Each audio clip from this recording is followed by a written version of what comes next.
The Harmony Creek Mall buzzed with the cheerful chaos of a Saturday afternoon.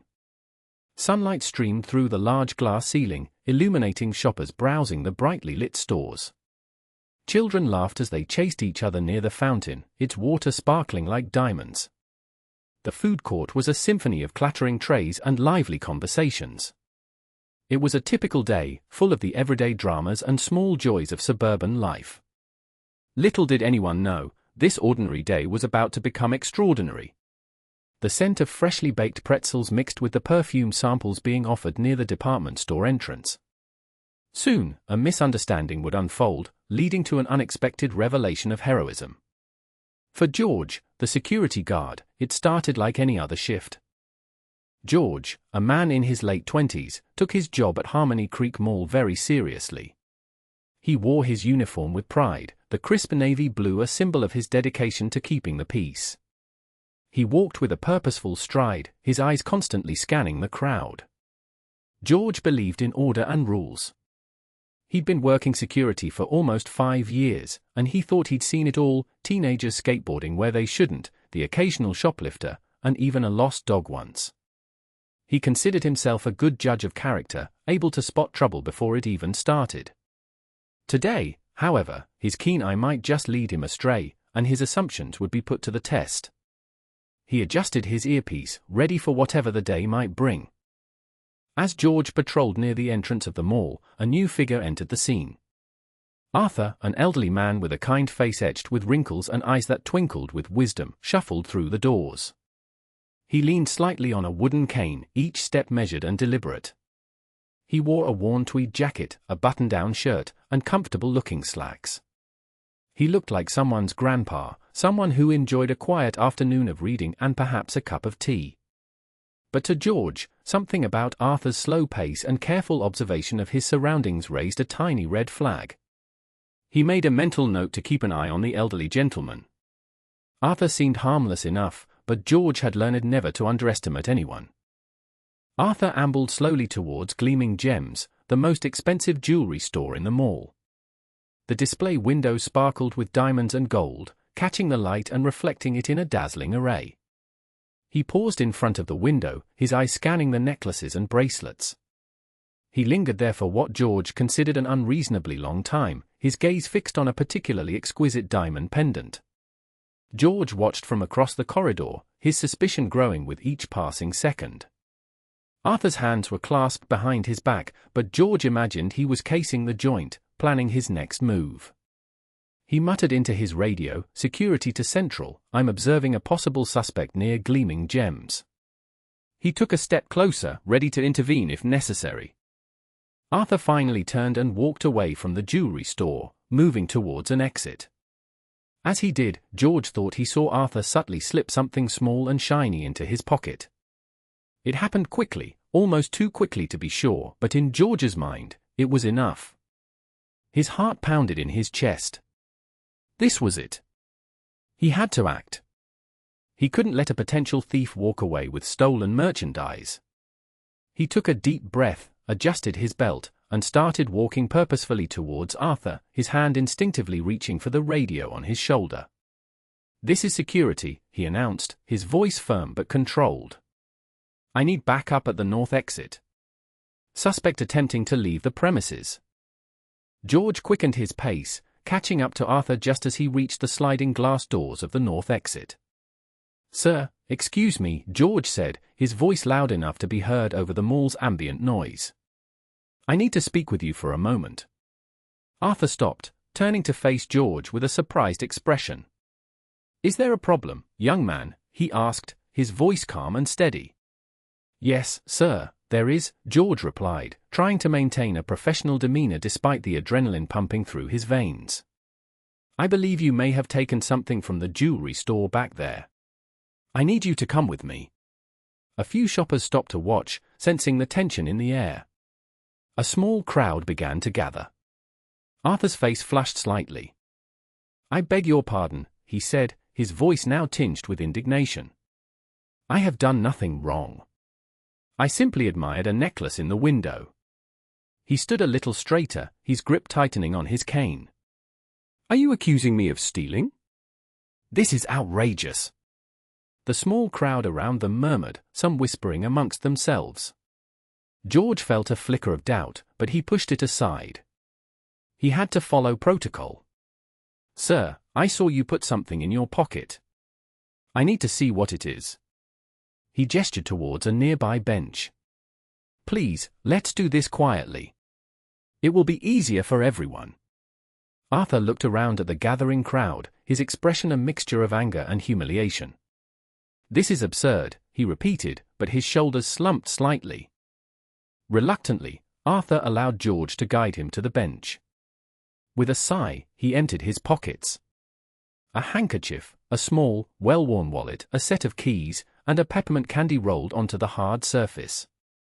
George examined each item carefully, but there was no jewelry, no sign of anything stolen. His face flushed with embarrassment. He had made a mistake. The crowd, sensing the anticlimax, began to disperse, their curiosity satisfied. George stammered, I'm sorry, sir. I thought I saw." He trailed off, unable to meet Arthur's gaze. He felt foolish and unprofessional. He'd let his assumptions get the better of him. But a tiny seed of doubt still lingered. What had he seen? Just as George was about to offer a more sincere apology, a woman's frantic voice cut through the air. "Help! Please, someone help me. I can't find my little girl." A young mother, her face pale with panic, rushed towards George, tears streaming down her cheeks. "I only turned my back for a second, and she was gone. Her name is Lily, she's wearing a pink dress." George, momentarily forgetting his embarrassment, immediately shifted into professional mode. "Okay, calm down," he said, trying to reassure her. "Tell me everything. Where did you last see her?" The woman sobbed, pointing towards the food court. "We were getting ice cream, and then she was just gone." The day had just taken another unexpected turn. Before George could radio for assistance, Arthur, who had been quietly observing the scene, spoke up.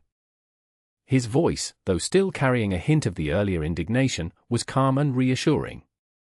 "Excuse me," he said to the mother, "you said her name is Lily and she's wearing a pink dress." The mother nodded, her eyes wide with fear. "Yes, that's right." Arthur paused, his brow furrowed in thought.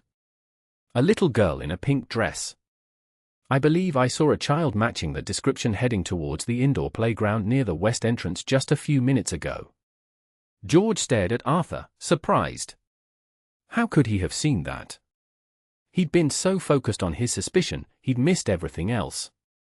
The mother's face lit up with a glimmer of hope. "The playground? Are you sure?" "As sure as I can be," Arthur replied, his voice firm. She was holding a bright red balloon and seemed to be skipping along quite happily. "It was perhaps 7 or 8 minutes ago." He turned to George. "The playground is that way, isn't it? Past the department store and the bookstore." George, still reeling from his earlier mistake and now impressed by Arthur's sharp memory, nodded quickly. "Yes, that's right. It's the quickest way." He knew the layout of the mall like the back of his hand. Every shortcut, every hidden corner. He felt a surge of renewed purpose. He had to find Lily. "Let's go," George said to the mother, his voice now filled with urgency. "We'll check the playground." George and the frantic mother hurried towards the west entrance, George leading the way, his long strides eating up the distance. The mother struggled to keep up, her face etched with worry. George kept glancing back, offering words of encouragement. He radioed ahead to the other security guards, alerting them to the situation and requesting them to check the playground. The indoor playground was a colorful chaos of climbing structures, slides, and tunnels, usually filled with the joyous shrieks of children. But today, it felt like a potential hiding place, a place where a lost child could easily become even more lost. George pushed open the entrance doors, his eye scanning the scene, desperately searching for a pink dress and a red balloon. And there she was. Near the bright yellow slide, a little girl in a pink dress, clutching a bright red balloon, was happily playing with another child. It was Lily. The mother gasped, relief flooding her face. "Lily," she cried, rushing towards her daughter. Lily looked up, her eyes widening as she saw her mother. "Mommy," she squealed, running to meet her. The mother scooped Lily up in a tight hug, burying her face in her daughter's hair. Tears of joy streamed down her face. George watched, a wave of relief washing over him. He was so glad Lily was safe. He approached the mother and daughter, a genuine smile on his face. "I'm so happy you found her," he said. "She seems perfectly fine." The mother, still clutching Lily tightly, turned to George, her eyes shining with gratitude. thank you so much," she exclaimed, her voice choked with emotion. "I don't know what I would have done without you." She then looked around, her gaze searching for someone. "Where is the kind gentleman who told us where to find her? I need to thank him too." George pointed back towards the entrance of the playground. "He was right behind us, but I think he stayed back there. He was the one who knew exactly where Lily was." The mother's expression softened. "Please, find him for me. I need to thank him properly. He's a hero." She smiled at Lily. "We both owe him a big thank you." George found Arthur standing near the entrance to the department store, watching the shoppers go by. He approached him, feeling a mix of gratitude and embarrassment. "Sir, excuse me," George said, his voice sincere. "The mother wants to thank you. She thinks you're a hero." Arthur turned, a gentle smile spreading across his face. They walked back towards the playground where the mother rushed towards Arthur, Lily still safely in her arms. "Oh, sir, thank you. Thank you from the bottom of my heart," she exclaimed, tears welling up in her eyes again. "You have no idea how scared I was. You are a true blessing." She extended her hand, and Arthur took it with a warm smile. "It was my pleasure, my dear," he said kindly. "I'm just glad I could help." As the mother and Lily walked away, George turned to Arthur, his face etched with sincerity. "Sir, I owe you a huge apology," he said, his voice filled with remorse. "I was completely wrong about you. I let my assumptions cloud my judgment, and I acted unprofessionally. I am truly sorry for accusing you of stealing." He extended his hand. "I hope you can forgive me." He felt a deep sense of shame for his earlier behavior. He had judged Arthur based on appearances and a fleeting glimpse, and he had almost ruined the elderly man's day. He hoped Arthur would understand. Arthur clasped George's hand firmly, his grip surprisingly strong. "Apology accepted, young man," he said with a warm smile. "I understand you were just doing your job. It's important to be vigilant, especially in a place like this." He chuckled softly. "Besides, a little excitement keeps life interesting, doesn't it?" He paused, his eyes twinkling. "And who knows, maybe you'll be a little less quick to judge an old man next time." George managed a weak smile, feeling some of the tension drain away. Arthur's graciousness was disarming. He was a far better man than George deserved. "You know," Arthur continued, a thoughtful expression on his face, "I used to be a firefighter. Retired now, of course. But years of that kind of work. It teaches you to pay attention. To notice the little things. To look out for people." He tapped his temple with his finger. "It's a habit that's hard to break. I just happened to see that little girl skipping off with her balloon, and I remembered what she was wearing." He smiled. "Besides, helping people is just in my nature. Can't seem to help myself." George was stunned. "A firefighter?" That explained his calm demeanor and his ability to recall details so accurately. He was even more impressed than before.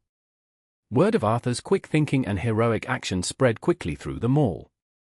Shoppers who had witnessed the earlier commotion whispered amongst themselves, marveling at the unexpected turn of events.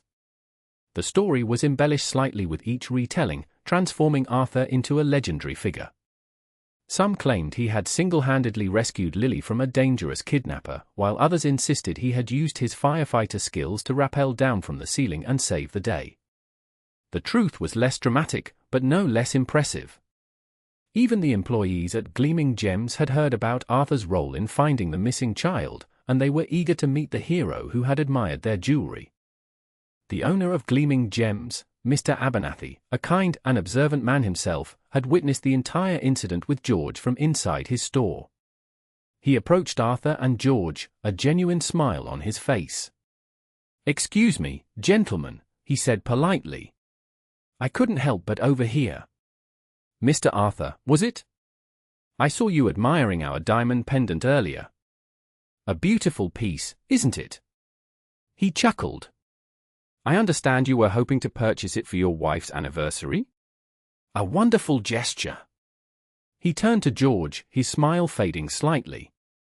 "I apologize for any misunderstanding.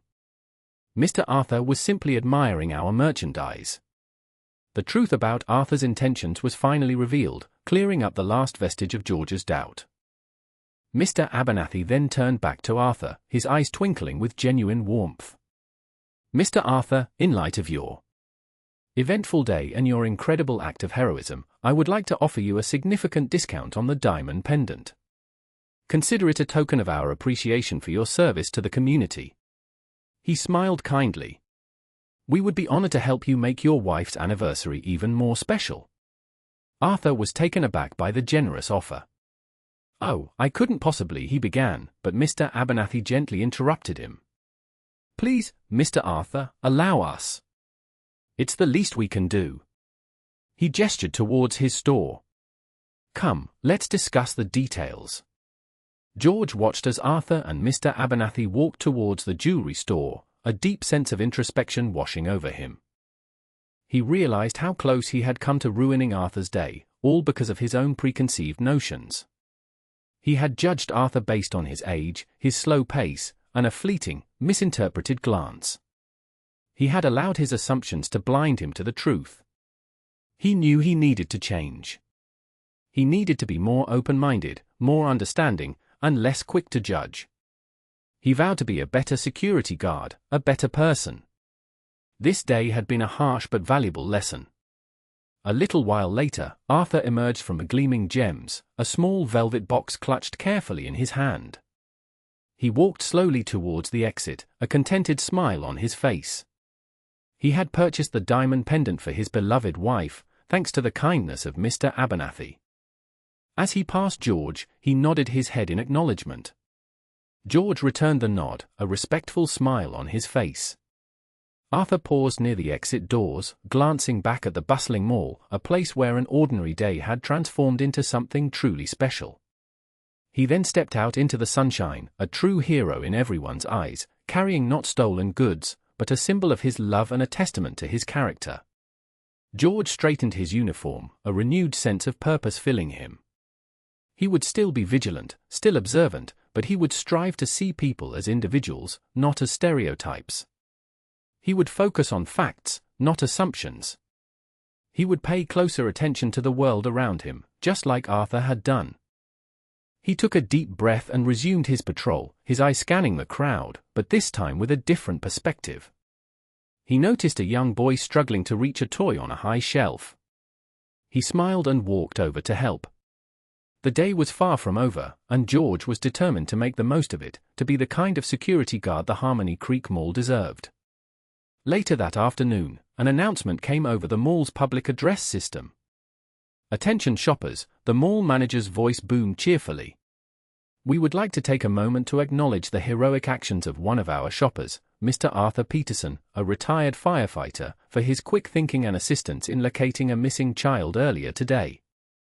Mr. Peterson, we thank you for your service to the community." The announcement was met with applause from the shoppers.